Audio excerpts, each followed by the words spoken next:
지역 이슈를 속 시원히 풀어보는 헬로 이슈 토크입니다. 부평에는 부평 별곳이 있습니다. 카페와 서점 등 우리가 만나는 일상의 공간에서 문화를 만날 수 있는 공간이기도 한데요. 지역의 문화사랑방으로 불리는 부평 별곳이 지역 문화 우수 사례로 최근 꼽혔습니다. 문화도시 지정 3년, 생활 곳곳에 문화예술 활동이 스며들고 있는데 부평 문화사업을 이끌고 있는 부평문화재단의 황유경 문화도시센터장과 함께 자세한 이야기 오늘 나눠보도록 하겠습니다. 안녕하십니까? 안녕하세요. 예, 저희가 딱딱한 어떤 사회 문제 얘기하다가 이렇게 부평 문화 이야기를 하게 돼서 저도 참 반갑습니다. 문화재단의 부평 별곳 최근에 대한민국 문화재단 박람회에서 이제 상을 받은 이야기로 제가 인사를 시작했는데 이 이야기부터 먼저 듣고 시작할까요? 네, 네. 예.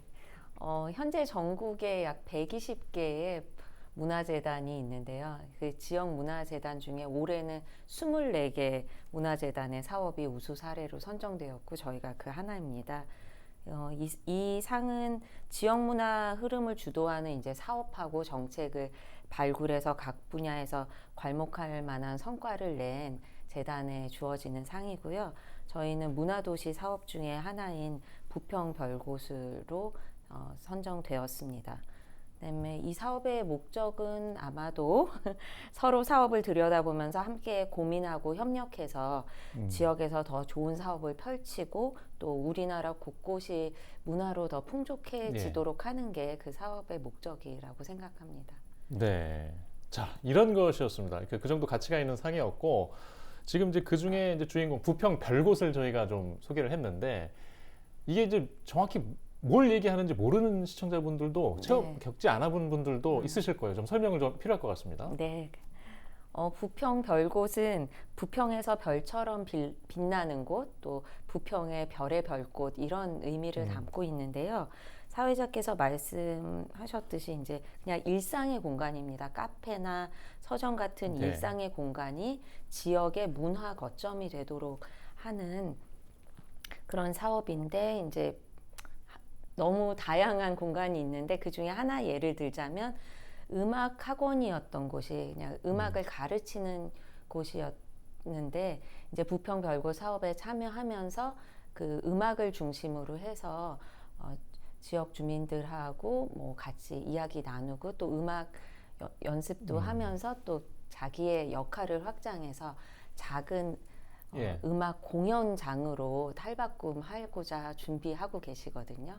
그러니까 이런 식으로 원래의 목적을 가진 공간이었지만 그 공간이 자기의 영역을 활동 영역을 넓혀서 지역의 문화 사랑방이 되도록 하는 그런 변화를 지원하는 사업입니다. 예, 부평의 이제 문화 사랑방으로 쉽게 이해하시면 좋을 것 같은데, 방금 이제 다양한 분들이 이렇게 즐기고 오갈 수 있는 곳이라고 하면 사랑방. 지금 주민들이 얼마나 좀 참여하고 계신가요? 네, 그냥 2022년 한 해만 보면 저희 3년 통계는 더 많은데 한 해만 보면 선정 공간이 22개이고요. 그다음에 참여자 수는 약 3,000명 정도. 공간 22개 공간을 통해서 그다음에 이제 숫자보다 더 중요한 거는 저희는 주민들의 변화라고 생각하는데 주인장들이 이제 공간의 역할을 확장하고 아까 사례에서 말씀드렸듯이 또 확장하는 것 자기 공간의 역할을 확장하는 것에서 그치지 않고 다른 공간들하고 연대해야겠다는 필요를 느끼고 계세요. 그리고 참여하시는 시민들도 그냥 일회성 참여에서 그치는 게 아니라 이 공간을 지속적으로 방문을 하고 또 그 공간에서 만난 사람들하고의 관계도 계속 이어가는 움직임이 늘어나고 있거든요. 네. 그래서 그것도 또 예를 들자면 아이들을 대상으로 시작한 프로그램을 진행하면서 아이들도 이제 서로 친해지는데 그 아이들을 중심으로 해서 부모님들이 관계가 만들어지게 됐어요. 그래서 그런 관계망들이 앞으로 지속 가능성을 담보하는 단초가 되지 않을까 그렇게 기대하고 있습니다. 계속 지속해서 발전한다면 어떤 그림을 우리가 볼 수 있을까요? 어떤 공간을 중심으로 해서 사람들의 활동이 중첩되는 그런 그림이 될 것 같고요. 그리고 우리 동네 공간을 중심으로 활동했던 사람들이 또 부평 전역의 다른 공간들에 놀러 가고 함께 협업해서 프로그램을 만들고 이렇게 되지 않을까 기대합니다. 예. 지금 이제 부평구가 법정 문화도시로 선정된 지 3년이 됐다는 이야기 앞에 네. 좀 드렸는데 그 법정 문화도시라는 이미지가 있기 전에 부평구는 과거의 이미지가 공장이 있던 또 산업도시 또 제조업의 도시 이미지가 있었거든요. 네. 지금 이제 부평구는 문화도시로서의 확장성을 발전시키고 있습니다. 네. 부평구의 가장 큰 문화 자산을 뭐라고 우리가 알고 또 준비해야 할까요? 어쨌든 부평의 역사라고 생각을 하고요. 이제 저희 문화도시 사업도 이제 음악도시 사업에서 2016년 음악도시 사업에서 시작했는데 그때 이제 가져온 역사가 에스컴 시절부터 외국의 대중음악이 유입되는 곳이었다는 그 역사를 가져온 거고요. 뭐 유입되는 곳뿐만이 아니라 사실 대한민국의 대중음악의 역사를 이끌어온 실력이 있는 음악가들이 이곳에서 활동을 시작하고 자기들의 활동 영역을 넓혀간 곳이라는 역사를 가지고 왔고요. 뭐 음악이라는 주제만 보더라도 이제 27년의 역사를 가진 부평 풍물축제의 뿌리가 된 부평 농악이 있고, 그다음에 여러 가지 사회적 변화를 거치면서 불려졌던 민중음악의 영역도 있고 다양한 역사가 공존하는 곳이라는 생각이 들고요.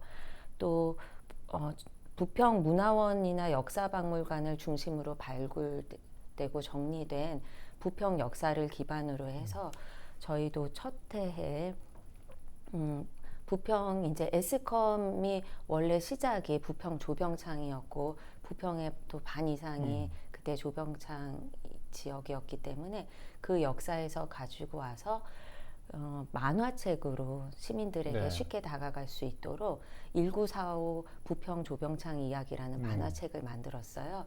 그래서 그 학교나 도서관들에 이제 비치를 했고, 그다음에 모든 분들이 지금 뭐 다양한 인터넷 서점에 들어가셔서 부평 1945 부평 조병창 이야기를 치시면 이북으로 다운받아서 언제든지 보실 수 있거든요. 그래서 많은 관심 가져주시길 바랍니다. 예. 각종 이제 문화 콘텐츠들이 그간에 아주 많이 늘어났다는 사실을 좀 뭐 다시 한번 이 자리에서 말씀을 하시는 것 같은데요. 이제 과거에 우리가 그 모습을 이렇게 이야기하고 있는데 현재 또 앞으로가 중요한데 인프라가 기반이 돼야 되잖아요. 네. 지금 인프라가 부평구에 오셔서 좀 지내보니까 또 준비하시다 보니까 어떻게 느껴지세요? 앞으로 가능성이 좀 더 있습니까? 네, 더 있다고 보여지고요. 현재만 해도 뭐 문화재단, 문화원, 공공도서관, 생활문화센터, 박물관 등 이제 현재까지 재작년까지의 문화기반 시설 측면에서 큰 수 차이는 아니지만 10개 인천 시내 10개 시군구 중에서 5위 정도 되거든요. 기반 시설은. 근데 이제 기반 시설이 점점 더 확대될 가능성은 저는 있다고 보고요. 그리고 현재 있는 기반 시설에 아마 활동 역량이라든가 뭐 역할들도 더 높아질 거라고 생각을 합니다. 그리고 예술인 숫자에서 보면은 한국 예술인복지재단에 등록된 예술인 수는 인천 내에서 1위이고요.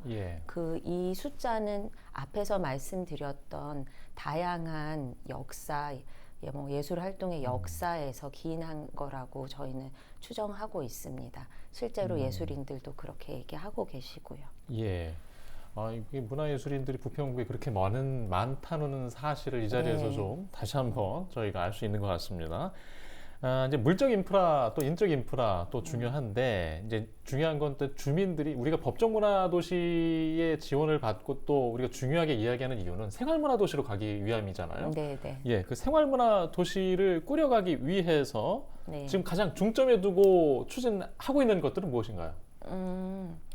일단 문화도시 사업에서 얘기하자면은 이제 사업 전반에서 예술가하고 일반 시민을 구분하지 않고 문화로 만나는 접점을 모든 사업에서 만들어 가려고 노력을 하고 있고요.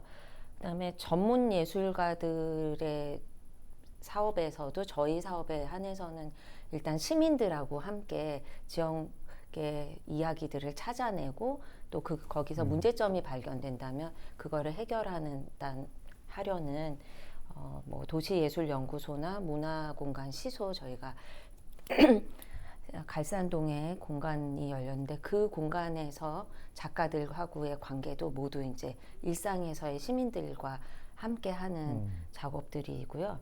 그다음에 생활예술인들이 활동하는 기반인 저희 부평 생활문화센터 공감 168에서 생활예술인들이 기본적인 뭐 연습이라든가 모임 같은 활동 전시까지 할 수 있는 공간이 있고 그 공간에서의 활동을 또 확장을 해서 부평 별곳이나 또 다른 부평 별곳에는 참여하지 못했지만 다양한 성격의 공간들이 자기 공간을 내주어서 공연 공간으로 쓸 수 있게 해서 그곳에서도 시민들을 만날 수 있거든요. 그래서 생활예술인, 그러니까 전문예술인, 생활예술인, 시민들이 함께 접점을 늘어갈 수 있는 사업을 꾸준히 추진하고 있습니다. 예, 지금 다양한 사업들 얘기하셨는데 아까 대표적으로 부평 별곳을 얘기했잖아요. 네, 네. 부평 별곳 말고도 네. 또 좀 내보일 만한 말씀하시고 싶은 사업들이 또 어떤 게 있을까요?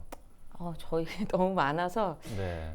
제가 일단 문화재단 전체 사업을 언급하기에는 너무 많기도 하고 제가 할 건 아닌 것 같아서 문화도시 센터 중심으로 말씀드리자면 저희가 시민연대 창조라는 세 가지 핵심 전략을 중심으로 움직이고 있는데요. 시민 영역은 시민들이 이제 지역에 대해서 고민하고 주체적으로 활동하는 토대를 만들어가고자 하는 사업인데 대표적으로는 문화둘의 시민의 사업이 있고 그다음에 말씀드린 부평별곳, 그다음에 시민의 거점이 되는 문화공간 시소, 새롭게 연 문화공간 시소 사업 등을 추진하고 있고요. 연대 영역에는 수도권에 있는 5개 문화도시와 연대에서 추진하고 있는 문화 1호선 사업이 있고요.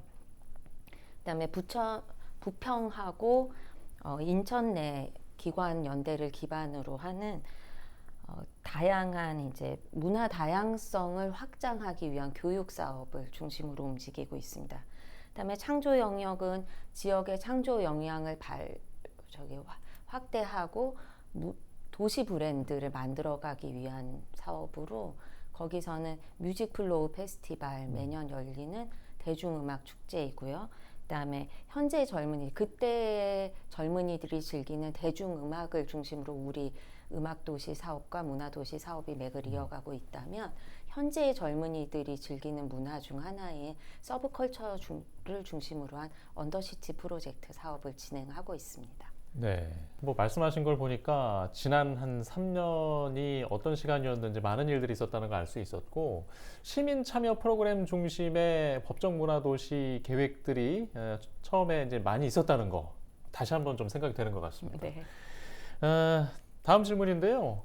이제 부평문화재단의 역할이 이제 점점 늘고 있잖아요. 근데 인천문화재단도 과거에 지난 역할이 있었는데 서로 이제 지금 하고 있는 일들 구분을 보자면 어떻게 다른 겁니까?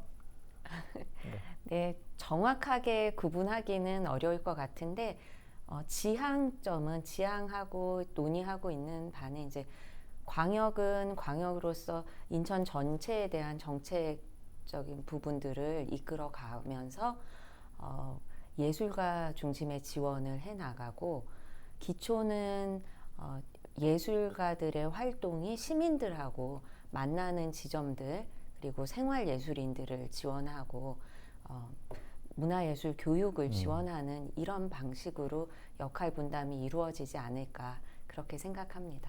예, 일단 시너지를 찾아서 일단 지역 발전이 우선입니다. 네, 예, 문화 발전이 우선입니다. 알겠습니다. 자, 지금 좀 기초문화재단 이야기를 이제 방금 한 이야기를 조금 이어서 가자면 이제 문화 자생력을 키우기 위해서 솔직히 이제 기초문화재단 혼자만의 힘으로는 쉽지는 않아요. 네. 뭐 관심도 많아야 되고 또 광역 단체에서도 또 기초단체, 지자체에서도 계속 도움이 필요하고요. 자생력을 앞으로 이제 법정문화도시 지원 기간이 한 5년으로 끝나게 되는데 이제 네. 그 이후를 좀 좀 걱정하거나 우려하는 시선도 있거든요. 자생력을 앞으로 어떻게 확보해야 가야 할까요? 네, 저희 문화도시 사업의 가장 핵심이기도 하고 그 자생력 확보를 위해서 중요한 것이 시민력이라고 생각을 하거든요. 근데 시민력 굉장히 막연하게 들리실 수 있을 것 같고요. 문화도시 부평이 추구하는 시민력이라고 하면 자기 의견을 남들하고 나누고 또 남의 이야기를 잘 듣고 삶의 다양성을 인정을 하면서 함께 살아가는 곳에 문화를 만들어가는 것을 저희는 이제 저희가 추구하는 사업 내에서 추구하는 시민력이라고 생각을 하고요. 그런 훈련들이 자꾸 기회들이 많이 만들어진다면 아까 부평별고 사례에서도 말씀드렸듯이 당신들 스스로 즐거우니까 활동이 이어져 가는 걸 저희가 보게 되거든요. 그렇게 된다면 가장 건강한 자생력이 지속 가능성이 만들어지지 않을까 기대하고 있습니다. 그래서 저희는 25년까지 저희가 할 수 있는 일은 시민들이 많이 만나고 이런 장들을 만들어 가서 부평 전역에 그 접점들을 늘려가는 게 저희의 역할이라고 생각합니다. 알겠습니다. 일단 법정 문화도시의 지원 기간이 5년인데 한 2년 정도 남았거든요. 네. 그러면 그 남은 2년 동안 좀 치중해야 될 일들 함께 말씀해 주시죠. 네, 제일 어려운 지점입니다. 근데 이 법정문화도시 5년 사업은 사실은 문화도시 부평으로 가기 위한 마중물 사업이라고 생각합니다. 이 안에서 뭔가 마침표를 찍기는 불가능하다고 생각을 하고요. 그래서 다양한 실험을 지금 하고 있는 과정인 거고 남은 2년 동안은 어쨌든 첫 번째로는 그 실험 중에서 어떤 것이 문화도시 부평으로 가기 위해서 지속되어야 할 사업인 건지 설정하고 선택과 집중을 해야 될 것 같고요. 이제 두 번째는 법정 문화도시 사업이 끝난 후에도 문화도시 부평이 추구하는 가치를 가져가기 위해서 무엇이 준비되어야 할 것인지를 예산, 사람, 공간 또 사업의 영역에서 들여다보고 어떻게 구조화하고 배치할 것인지 계속 지역에서 논의를 이어가야 하는 그런 과정이 남아 있다고 생각합니다. 예. 자, 이런 일들은 뭐 비단 어느 특정 그룹이나 특정 조직에서만 할 수 있는 일은 아닌 것 같습니다. 네. 많은 관심이 필요한데 일단 시민들에게도 관심을 좀 더 가져달라라는 말씀도 좀 이 자리에서 마지막으로 부탁드리고요. 뭐 필요하다면 집행부나 뭐 의회 내지는 뭐 그 어떤 분들에게도 필요한 이야기가 있다면 이 자리에서 좀 부탁드리겠습니다. 네. 먼저 오늘 문화도시 부평이라는 이야기를 처음 들으신 분이 아마 거의 대부분이실 수 있는데요.